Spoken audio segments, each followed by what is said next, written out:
LegacyMaker, the all sports network, presents a SIRTOBA Media production where the struggle is real to be awesome. 5, 4, 3, 2. The wait is over.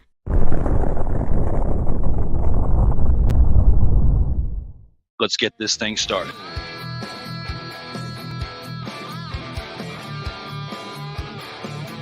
Get your popcorn ready. It's time for the In or Out sports debate with your hosts, Robb Johnson and Drew Willingham.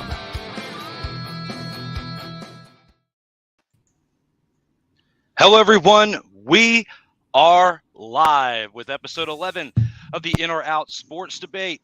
I am Drew Willingham along with Robb Johnson. Robb is there, I promise. Robb, how are you doing today? Good, sir. How we doing today? Can you see me? No, I cannot. I cannot see you whatsoever. Oh, looks like we're in the. Let's see. I don't know what's going on.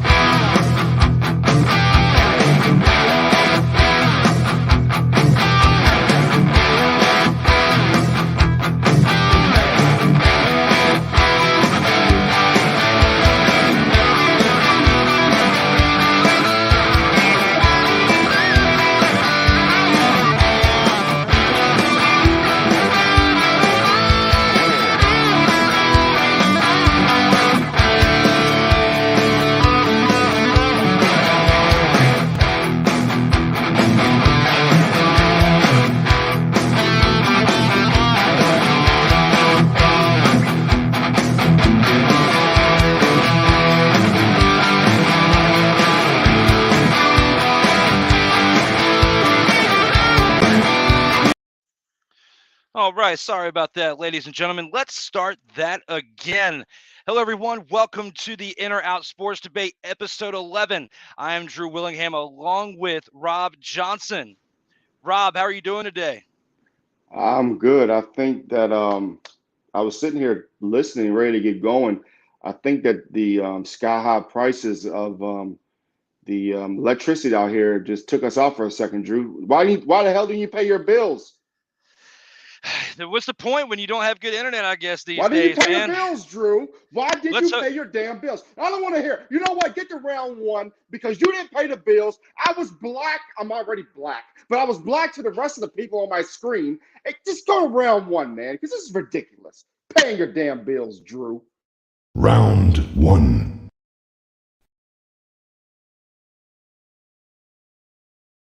Brett Favre's recent lawsuit will affect his legacy. Robb, how do you feel about this one? I'm out. Get the f*** out of here! Let me tell you something, Mr. Drew Willingham. Nobody really gives a care about Brett Favre and how much money he may have squandered out of the state of Mississippi. What was like $20 million lawsuit I think they have filed against him. Brett Favre has, 70,000 plus yards passing, over 500 touchdowns, 508, I believe, to be exact. He is a legend. The Green Bay Packers faithful, they love him. Aaron Rodgers despises him. Ladies want to be with him. Men want to be just like him because guess what? Like John Madden said, he's Brett Favre, okay? You've got Rick Fox, and then you've got Brett Favre. Rick Fox, Brett Favre. Brett Favre. Well, here we've got where Robb is in, or no, Robb's out, and I'm in. The reason why I'm in is because if this would have happened, let's say if what happened 10 years ago with what happened with him and the doctor or the physical therapist, whatever she was, Dr. Jen, whatever she was, I can't remember her exact name at this point. Robb can probably tell me what the name was. What were you going to say, Robb? Her name was Ooh La La. Ooh la la. Okay. Ooh la la. Well, I'm in for the reason that if that would have happened today, if he was playing 10 years later, yeah, this definitely would have hurt his legacy. And because this is coming out now after everything that's happened over the past couple of years, yeah, this is going to affect his legacy. It's a good thing he's already in the Hall of Fame because it might affect him getting in the Hall of Fame had this happened a few years ago. Let me tell you something. First of all, let me tell you why he's going to get off. Brett Favre is going to get off. Number one, because he's got money. Number 2, because Aaron Rodgers hates him. Number 3, because he's black. Number 4, wait. He's black. That's right. There's no colors in this world. There's only green, baby. There's only green. And Brett Favre did what everybody else wants to do in this world. See what I did to everybody there? Brett Favre wants to do what everybody, get the money. But you know what? He's going to get off. You know why? Because he's a legend. He's Brett Favre. He made Southern Mississippi irrelevant. He is the you know what? I don't like Brett Favre. Screw him. I'm just trying to be nice. Go next time. Let's do our best to glide safely into round 2. Round 2.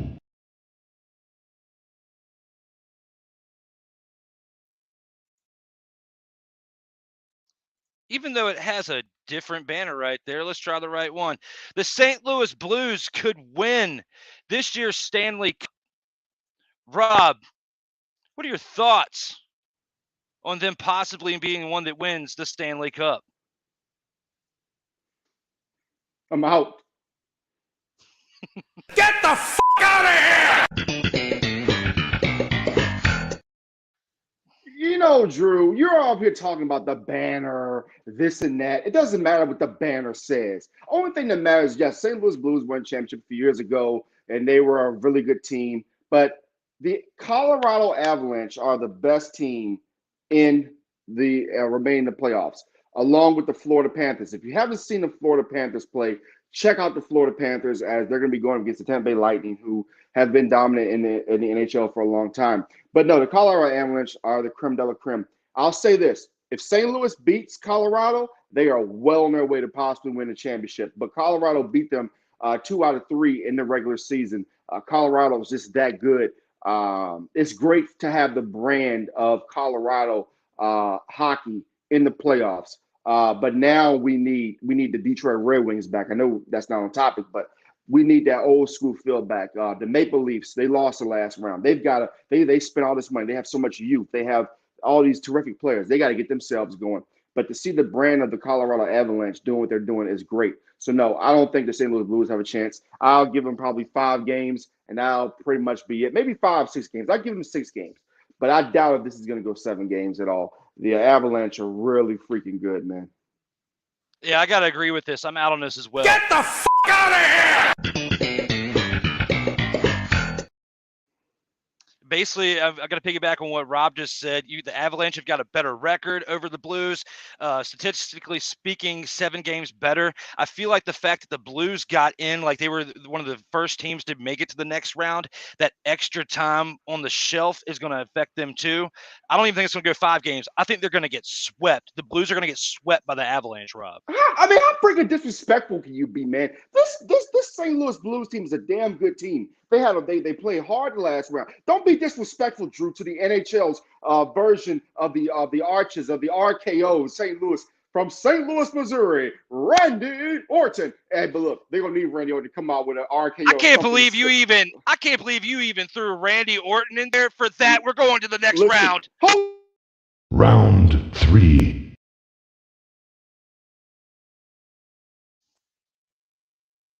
I had to, Rob. I just had to. But with round 3, the Mets will not end this year as great if they started it. Rob, what are your thoughts on this one? $1 million in my bank account right now. I'm out. Rob is out. Get the f*** out of here! And of course, I don't have $1 million in my bank account, Drew. Okay? But and keep the screen up. What possessed you to even make this question? Let me remind everyone who made the questions this week. That guy with the slick back hair. That guy with the beard. That guy with the guitar and the title belt. What the hell you got a title belt in the damn picture for? And that TV mounted to the damn wall. And look, he loves me so much that he has my fucking picture on his fucking wall. Fucking psycho. Anyway, and you gotta be psycho, and you gotta also be psycho to ask this damn question. Let me ask you something, Drew. If you have a family member who's a thief, do you invite them over your house during the cookout? I mean, I got cameras, so it doesn't really bother me. I didn't ask you that. I didn't ask you that, damn it. I didn't ask you that. I asked you a real simple question, Drew. Answer the damn question. I mean, I guess not. Exactly. And do you trust the Mets after the All-Star game? No, Is do somebody gonna get hurt on the Mets? I'm not going to predict that somebody gets hurt. That's just quite evil. No, it's not quite evil. It's quite true. It's also like these freaking Philly fans out here. No matter how many, Bryce Harper got all this money and he hits all these home runs. And, oh, Bryce. But it's the same thing every year. You keep losing, you jackasses. No, it's not going to happen. It's not going to happen. The Mets are going to fail like they always fail. But I predicted they would win the NL East. They should win the NL East. If they don't, then they are complete failures. So you're in then. So you changed your mind. If you don't think this says that the Mets will not start as great as they've started, will not end it as great as they've started it. So if you feel that's true, then you're in. Well, listen, can I just be honest with you? I frankly don't even give a damn about this topic because screw the Mets, all right? Screw the Mets. And no, you Rob's know what? in. I'm in the middle. No. I'm neutral. Don't try to do that to me again, Drew Willingham. I'm in the middle. I don't have a position in this. I'm in the middle. I'm cutting this off. Well, since Rob's, I guess, push, I'm just going to go ahead and go with my fact. Yeah, push it, damn it. I'm in for the simple fact that they are 8-6 in the month of May, and they just dropped 2 out of 3 to the Seattle Mariners. Sorry, Darrell. Love you, man, and thanks for the comment, but the slick back hair, I just saw it, by the way. But yes, they just dropped 2 out of 3 to the Seattle Mariners. That's why the Mets will not end it as great as they started it, because they started it very hot. They were the first team to double-digit wins, but they will not end it as well as they started. They will not go deep in the playoffs. They are not getting a World Series ring. I'm sorry. That's why I chose this topic for this week. Well, I mean, good topic, but why are we even talking about the Mets? If it's not after, listen, if they don't have a 10-game lead by September 1st, they're not winning the division, all right? If it's 9, 9.5, 8.5, it has to be at least 10, all right? Go to the next topic, please. My head hurts now. Well, actually, before we do that, got to give a quick shout out to my guy to my side.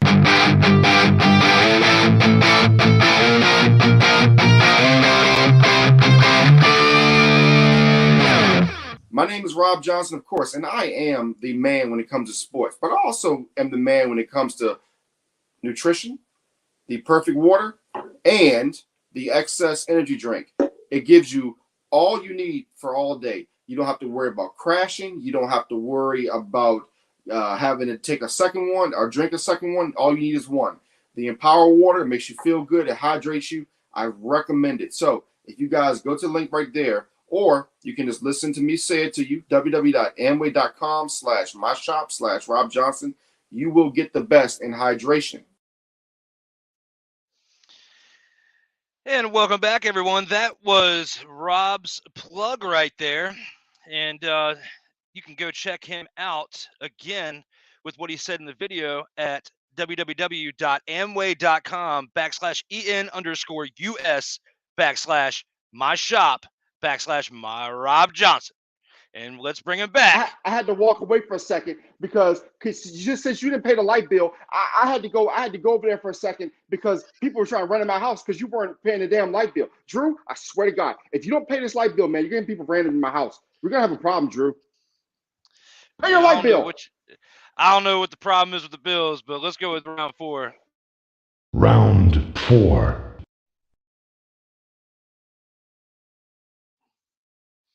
Tom Brady likely to retire once the 2022 concludes after signing deal with Fox Sports. Is Grandpa in or out, Robb?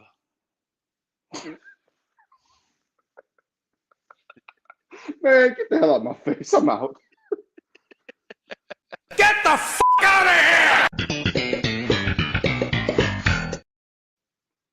Look, Drew, he's not going to retire, okay? What's happening is, what I think he's going to do, I think he's going to play with Tampa this year. Depending on what Tua does in Miami, I think he's going to go down to Miami. I think he's going to play with Miami for a few years, and I think that he'll come to Fox. There's no guarantee that he'll even be good with Fox.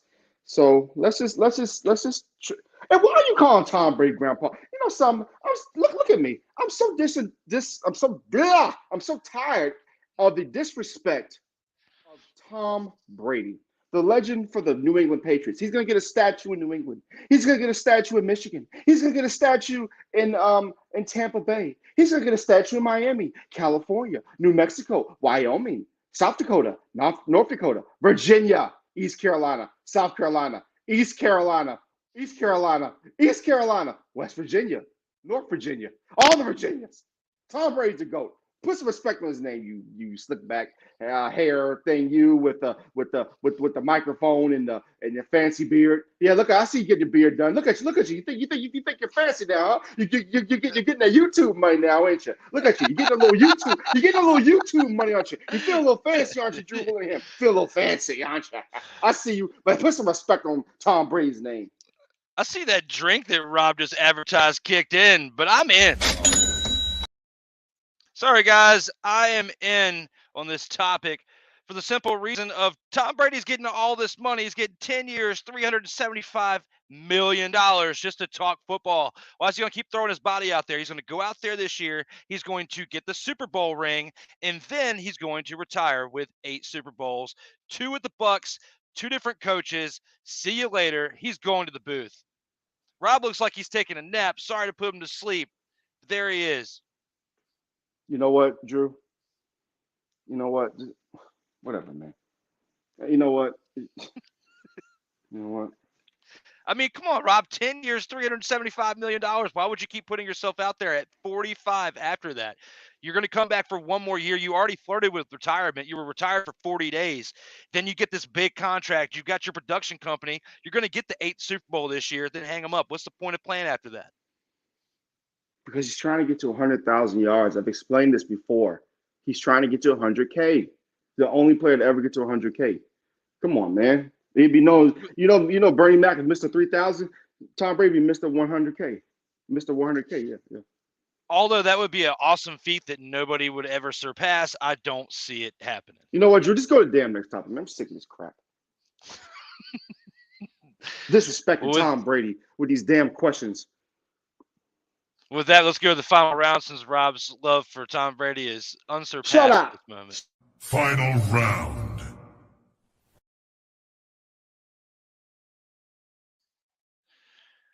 Having a star big man is key to winning championships in today's NBA. Rob, what do you feel about this one? I'm out. Rob is out. Get the f*** out of here! And Drew, honestly, to be serious on this one, you know, there's not really much to expound on. All you need to know is that the last true big man to really win was Tim Duncan 04-05 and Shaq back in the three-peat days. So basically, what it is that we have a situation right now where you have big guys like Kevin Durant. He's not a big guy, but you have more of hybrid big men. So if you have a hybrid big man that can do a lot of things, yes, you can win a championship with him, but not a true big man. Hybrid big men, yes. You know, with this topic, Rob, having a star big man is key to winning championships. I will have to agree with you. I'm out of here. Get the f*** out of here! In all seriousness, like Rob said, the game has changed so much. You know, you've got guys playing several different positions. It really started back in 1979 when Magic Johnson came to the NBA, and he was a point guard, but he could play in multiple different positions. He was able to play center in that first championship when Kareem Abdul-Jabbar got hurt and went down with that broken ankle in that first championship. He was able to move to center in the last game and win that last game to win the championship for them. That wasn't the first time I'm sure it was ever done, but that's the first real notable time that it was done with a big game on the line. And as time has evolved over the past 40 plus years since then, we've seen a lot more of that. LeBron James has played different positions. You've got several different guys like Shaq and Yao Ming and the guys like the special 7-foot freaks that are out there playing center. They're not as well known nowadays besides Joel Embiid and stuff like that. But nowadays, even he can play the power forward and stuff like that. He could be more versatile there too. So I'm not with the whole having a big guy is key to winning championships. With all that said, yep, we can go to the next topic. So all needs to be said. With that, Rob just actually spoiled it because I was going to surprise him with the fact that we were doing a bonus round on special teams. So let's check that out. And with that this week, I chose this one since Rob loves special teams. Pat McAfee is the best punter of all time. And with that said, we have special permission from Nacnac Productionz to show you a video that was produced a few years ago by them. Let's go ahead and check that out in this broadcast.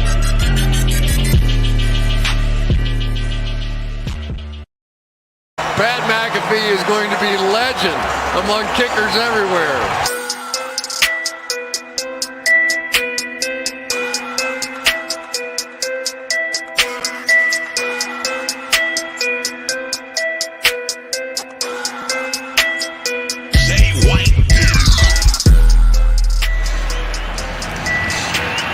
On a 1st and 10 from the 11-yard line, helping to pave the way with protection. Holiday this time after that fumble on the road to atonement. And McAfee bangs him out of bounds. McAfee, who hit his hardest, most linebackers playing the role of a linebacker right there. Oh, you gotta be kidding me. I don't think I've ever seen a kicker with this kind of hit. Of course, it helps a little bit when the guy is smaller than you are, just 5'5". Pat McAfee is going to be legend among kickers everywhere. But he has a 63-pound weight advantage. 233 to 170. That was awesome.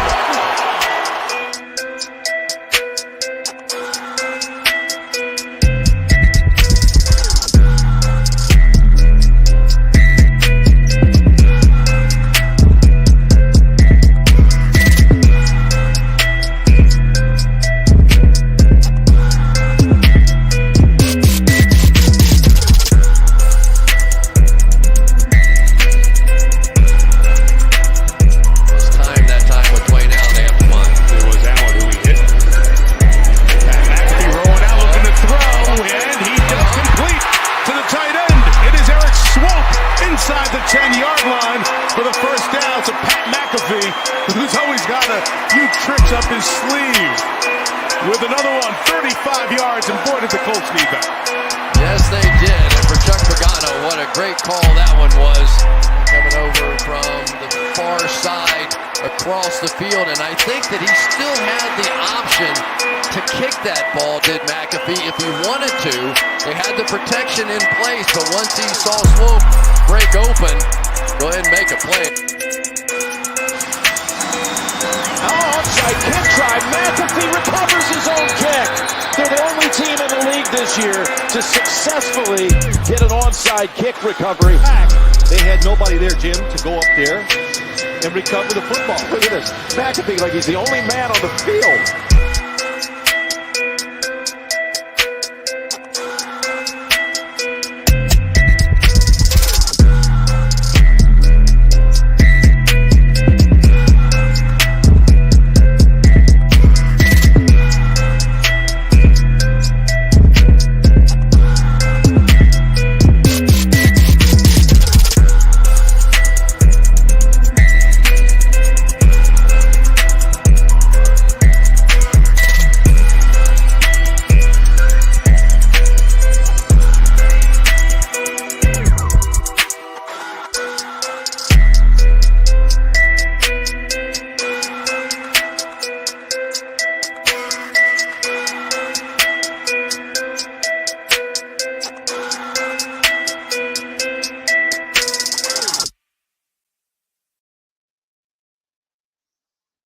And now we are back. Thank you again to Nacnac Productionz for allowing us to show that video clip of the highlight reel.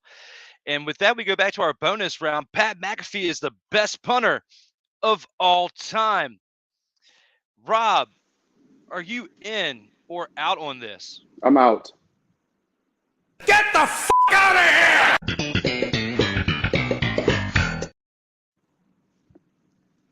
The reason I'm out, Drew, is because Ray Guy is the best punter of all time. 7-time Pro Bowler. I believe he was like All-Pro. He has he had a 77-yard long for his punt. Yeah, he was picked 23rd overall in the first round of the NFL draft. I believe it was in 1980. Was it 83? It was. I think it was like it was in the seven. It was. I believe it was 82, 83. It was the NFL draft picked in the first round. Pat McAfee went in the 7th round. There's no comparison, man.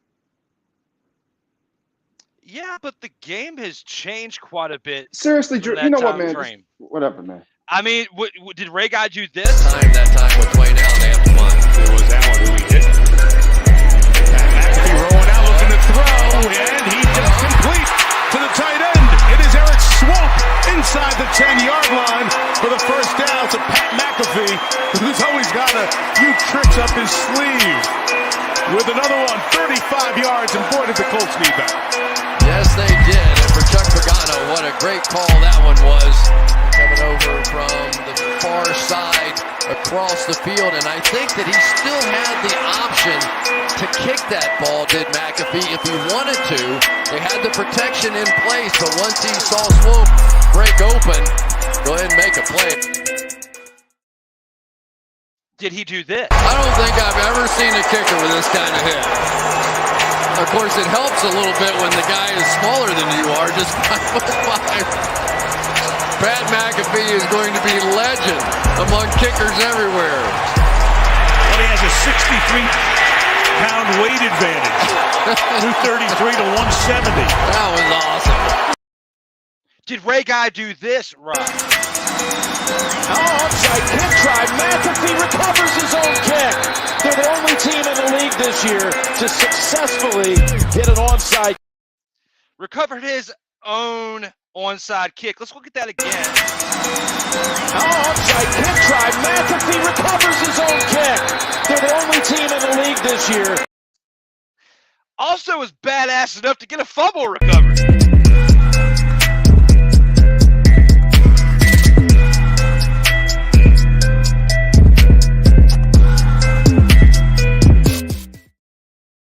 And with all of that said, that's why I'm in.